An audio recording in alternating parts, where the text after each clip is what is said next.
entrepreneurship, research methodology. So today I'll be talking about IPR and IP management for startups. So basically, I need all of you to understand that when you talk about IPR doesn't always mean that it is only patent or designs.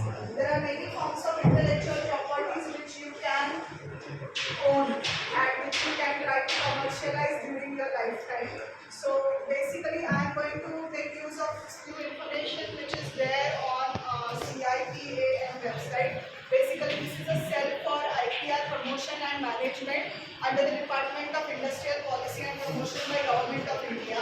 And their main objective is just to create the awareness about IPR and IP management in young minds. And for that, they have made a lot of study material available to the trainers, teachers, as well as students. And you can freely use that particular